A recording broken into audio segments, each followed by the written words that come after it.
Hello and welcome to the RotoWire esports show. My name is Ethan Sexton. Joining me as always, DFS Chan. Chan, how are you today? Good. How are you, Ethan?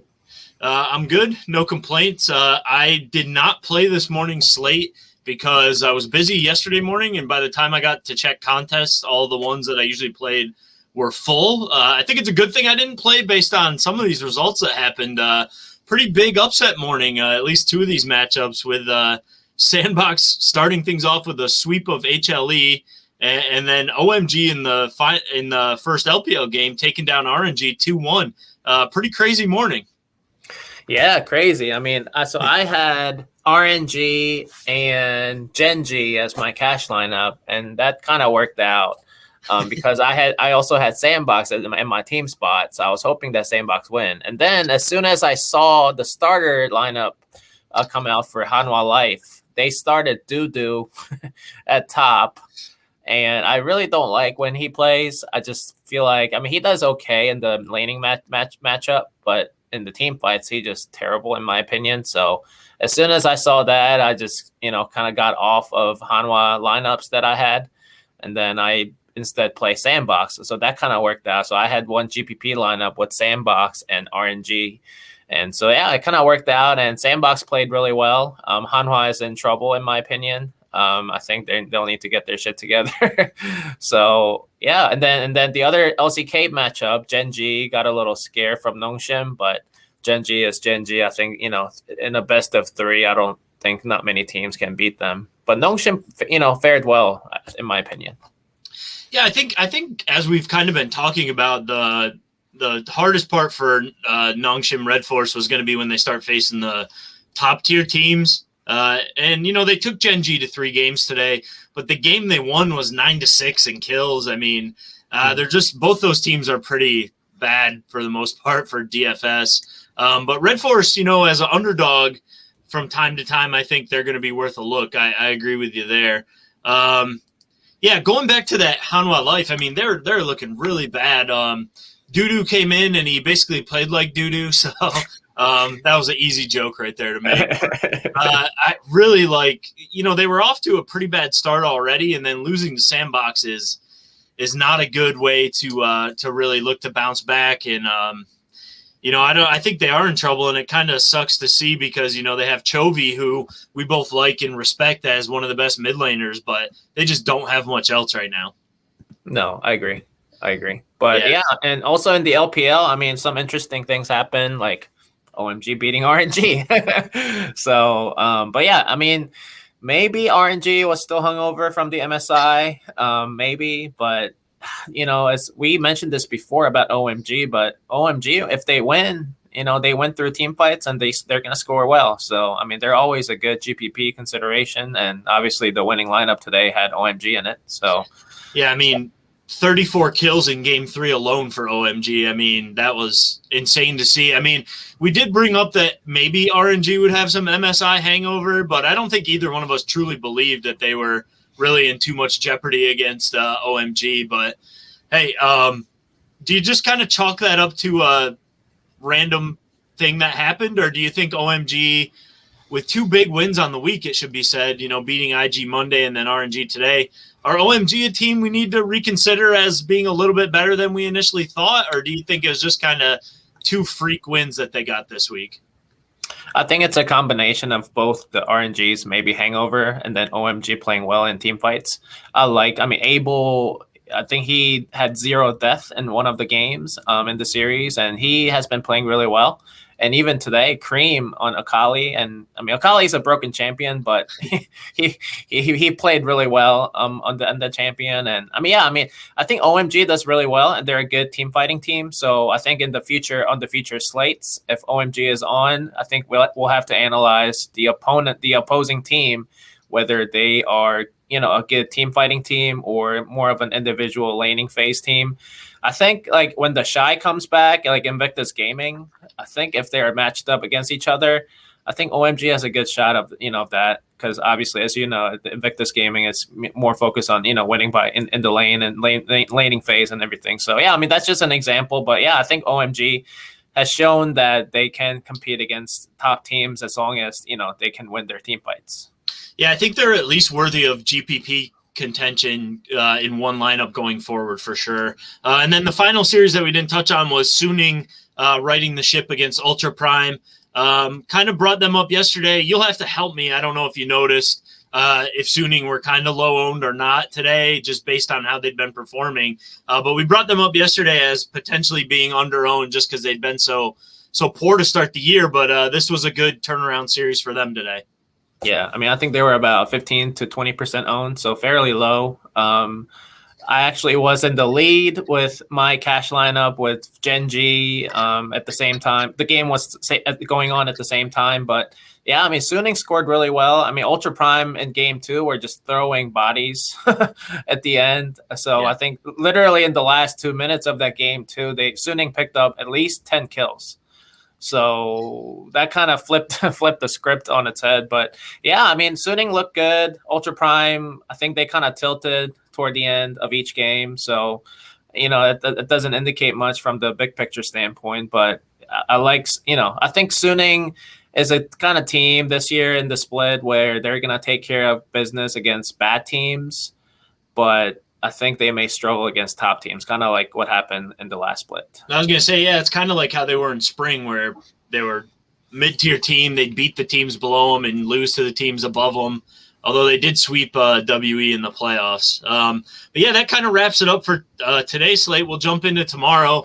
We have a 5-game slate, which in theory is cool. Yes. Right? It's cool. We get an extra game, even more ownership spread out, you would think. But then you look at these matchups, Chan, and all but one is a pretty one-sided affair. I mean, if we look at the odds, RA are minus 1,100 favorites, EDG's minus 3,300 favorites, FPX minus 2,000 favorites, and Damwon Kia are minus 750 favorites. I mean, this is 4 of the 5 matchups is pretty chalky here. Where do you want to jump in? You want to go right from the jump, start with Victory 5 and Rare Atom, I guess, and work our way through these matchups. This one, I think, is a little more interesting than some of the other games that have huge favorites. But, I think it's interesting because Rare Atom aren't as dominant a team as, say, an Edward Gaming or a Damwon. But at the same time, they might be playing the worst team on the slate. Mm-hmm. So it feels like pretty safe Rare Atom 2-0, but do you agree with that? And then do you think that this game, I think the bigger consideration is this a game that you really want to target for DFS purposes? Yeah, I think Rare Atom should win this easily. As people probably already know, but V5, I mean, this roster is filled with rookies. So V5, for those of you who didn't follow us, and during the first week, they revamped their whole roster during the off season between the spring and summer split. So literally, I mean, it's full of rookies that are playing against Rare Atom, who is filled with regular starters who've been playing together for a while now. So yeah, and Rare Atom has been decent, like you said. I mean, they haven't been as good as, let's say, FPX or EDG that are on the slate, but V5 may be one of the worst teams, in my opinion, this split. And Uniboy, especially in the mid lane, I think has been a liability so far. Yeah. And the bottom lane too, but I just like Uniboy, some of the mistakes that he's been making, even though, I mean, he's been in the pro scene for a while, it's just, it's very visible. I can see that. And Fofo on the other side, of the matchup for Rare Atom in the mid lane, he's been playing really good. So I think Fofo has been their best player, in my opinion, for Rare Atom. And Layan and iBoy have been decent. So I think just the fact that, the skill difference, the discrepancy there between two rosters, I like Rare Atom's chances. Yeah, I agree with you. I think the only consideration or the only thing you really need to think about is, are Rare Atom going to score enough points? I think it's pretty foregone. I mean, we saw some crazy upsets today, but it feels like a pretty foregone conclusion that they're going to sweep that series. Yeah. Jumping over to the first LCK matchup of the day, same story, man. Damwon Kia, big favorites, not as big as any of the LPL favorites, but DRX are 0-3 to start the season. They've been pretty rough all year.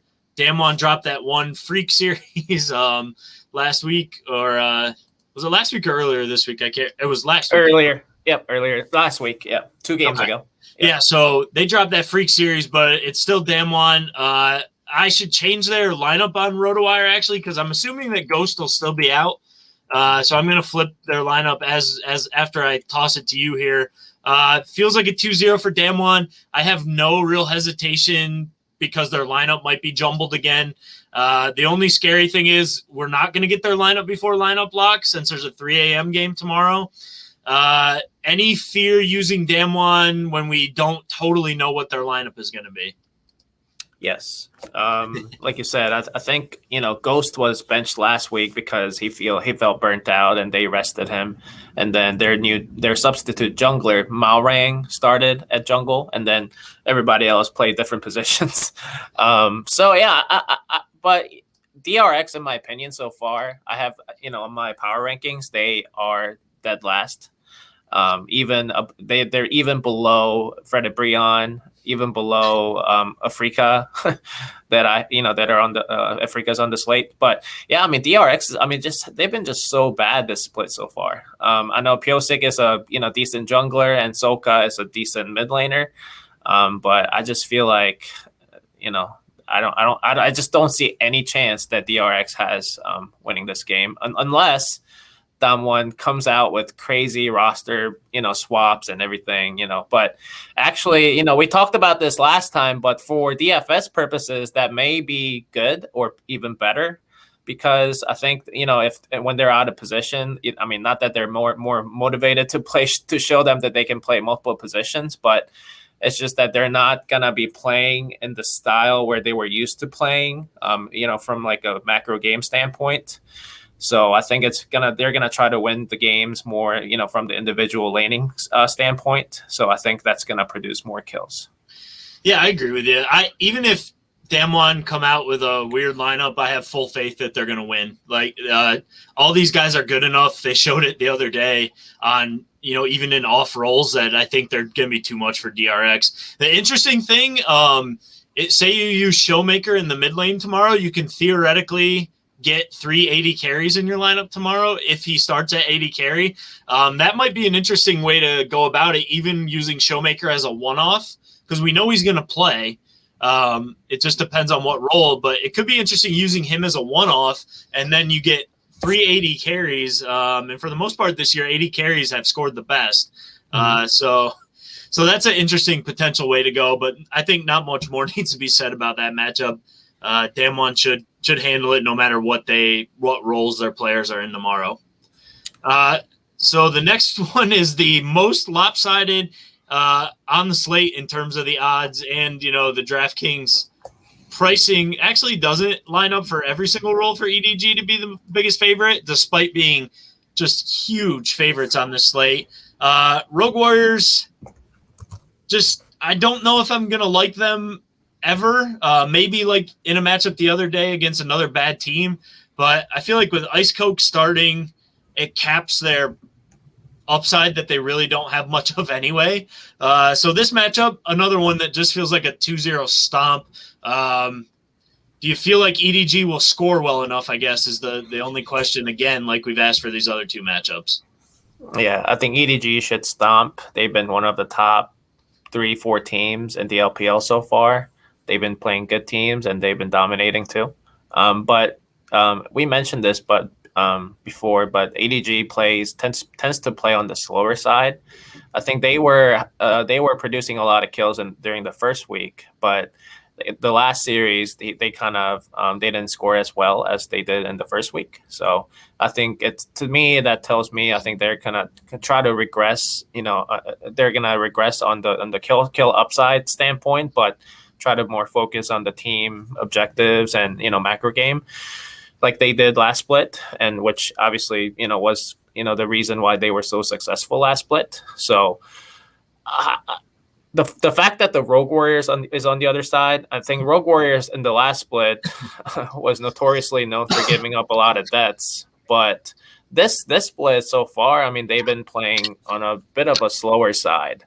So I don't know if I'll touch EDG on this slate, because EDG is known for playing slow compared to FPX and Rare Atom so far in the split. So, but they are the biggest favorite, and obviously Rogue Warriors is one of the probably the bottom 2-3 teams in the split. So EDG should definitely win, but I don't know if they'll score well.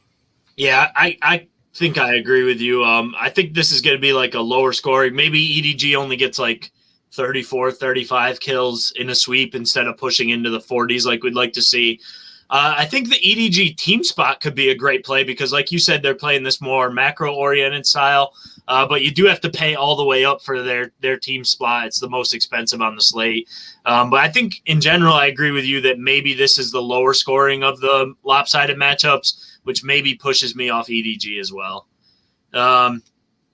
Yeah, the final lopsided series on the slate is FPX and Thunder Talk. You just mentioned that FPX are a little more explosive than some of these other teams. Thunder Talk, I'm not going to give any consideration to really at all. Any hesitation with FPX tomorrow? No, I think they're going to come out firing. I mean, I'm an FPX fan, but I just think that they're going to bounce back from a bad performance in the last series. I think they're going to come out firing. I think the lane matchup here between two rosters. I think Dwayne B has been playing lights out. He's been the carry for that team with Nuguri at the top lane. So, those are the two players I would focus if you were to long stack FPX. But they're going up against this new player called EYE in the mid lane for Thunder Talk, and then some of you guys know Lang Shi. He's an old top laner. He's been in the pro scene for a while, and now he plays for Thunder Talk. But Nuguri should do on them. Do on Lang Shi for sure. Yeah, I agree with you. I mean, Lang Shi's just like this guy that bounces from team to team every year, and there's a reason. If you're bouncing from team to team, there's a reason, right? Like it means you're not a very good player. Either you've got attitude issues, you're Dardock, or you're just not a very good player. And I think in Lang Ji's case, it's just he's not very good. So yeah, that feels like another. I mean, our analysis up to this point has been sort of boring. But what can we do? I mean, all four of those first four matchups are just they all look like one-sided 2-0s to me, and yeah, sorry guys. I mean, we can only be so exciting about matchups like this, right? But the final matchup of the day looks like a good one in terms of the game itself, but I'm wondering if you really think it'll be good for DFS at all. Afrika and KT Rolster. The odds are extremely close. It's basically even odds. It's basically a pick 'em. Afrika actually 2-1 so far this season, not doing too bad, but they score really bad for DFS. And then KT have been in all their series pretty much with a 1-2 record. Do you have a lean on this series? And do you think? I guess the overall question is: do you think it really even matters for DFS? I don't think it matters from the DFS standpoint. I agree. See, sadly, I agree. I don't mean to cut you off. I agree, but see, this was the only on paper exciting matchup, close matchup of the day, and it's not even going to matter for DFS, right? Yeah. No, I agree. And I love KT in this spot. I think KT is going to win 2-0. I love KT's showing against, I think it was Damwon Gaming.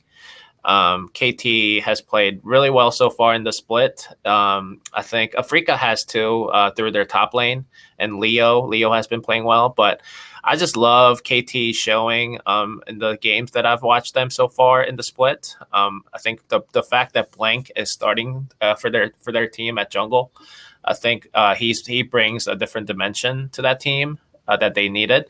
And then this might be. Then some people may not be talking about this because it's a support position, but Harp for KT, he has been starting. I think since the second series that they in the split for KT. So he was subbed in, and he's been producing really well. He's been showing good synergy with Noah in the bottom lane, and so yeah, I really like KT's chances here, but. Afrika KT is decent, has a decent pace of and kill upside, but Afrika is the lowest, has the lowest combined kills per minute metric at 0.52. So I don't know if I like that game, but it might be a sneaky GPP pick with KT. I would definitely not choose Africa because they play really slow. But if you were to, pick a non-heavy favorite team, to stack, I think KT would be a wise choice. I think you might honestly have to end up using some of KT or Africa, whichever side people think are going to win, like maybe just a team slot or like one player and a team slot, because these favorites are so expensive. It's going to be hard to make a lineup with just FPX, just the EDG, just Rare Atom, and just Amonkhet. I mean, you can probably do some double jungle or double support lineups, but if you want to try to get a carry in, you're going to have to use probably either Africa or KT, unless you think one of these other underdogs is going to win, which neither of us do, I know. Yeah, and KT, actually, I'm looking at the data right now, has superior metrics in almost single category. Jungle control percentage, and then goal difference at 15 minutes compared to Africa. So I like KT a lot here. But if you were to long stack KT, I would definitely focus on Noah. He's been carrying that team with a 33.3% kill share, and then the highest kill participation percentage, along with his partner in the bottom lane with Harp. So the bottom lane has been, involved in a lot of team fights for that team. So I would focus on Noah and Harp there. Yep. No, I think I agree with that, man. It's kind of 5-game slate. Like we said, it's exciting in theory, but the matchups tomorrow are feeling pretty lopsided. But, hey, we saw some crazy upsets today, so it could happen again tomorrow. Maybe make a couple silver bullet lineups with some of those huge underdogs and see what happens. If I were to make a long shot, GPP prediction, I think it might be Thunder Talk. As good as of a team FPX has been, I think EDG just has a better macro game compared to FPX so far in the split. And then I think FPX is going to try to win. Sometimes I see them try to win fights, in the laning phase, and then sometimes that backfires. They try to make a play under turrets, and that happened in the last series that I watched. So, yeah, if I were to make a good GPP stack, long shot GPP stack, I would go with Thunder Talk. Going against our boys, man. I don't know. No, I'm just kidding. If you guys have enjoyed this video, please give us a like and subscribe to the channel down below. If you're interested in checking out RotoWire, you can go to rotowire.com/try, free 10-day trial. No credit card required. And then once you're signed up, rotowire.com/chat will get you in the Discord. We're dropping stuff in there all the time. Throughout the day, talking about slates that we don't do videos on. So feel free to check that out. There's links down below the video. Feel free to click on them. Chan, anything else before we go? No, I think it's going to be a chalky slate, but then there are so many chalks that I don't even know which one to eat. So we'll have to see. That's true. I think, there's so many big favorites that ownership will be spread probably. One thing I wanted to bring up before we go, and then we'll sign off. I forgot to mention this. I think Canyon is a sneaky good captain pick tomorrow, because if he plays mid lane again, could potentially have some big carry upside at a reduced price. And even if he doesn't, if he jungles, he still has upside. So I like him as a captain pick tomorrow. And sometimes the LCK media release those starting lineups at like 2:40, 2:50 a.m. Eastern time. So there is a chance that you might get that lineup, but we'll see what happens. I'll post it in the Discord channel as soon as I see it. All right. Sounds like a plan. Chan, thanks, man. We'll catch you tomorrow. We got another 5-game slate on Sunday, I believe. So maybe I haven't looked it over yet, but maybe that one will have some better matchups for us. I hope so. Thanks, Ethan, and good luck, everybody. All right. Take care.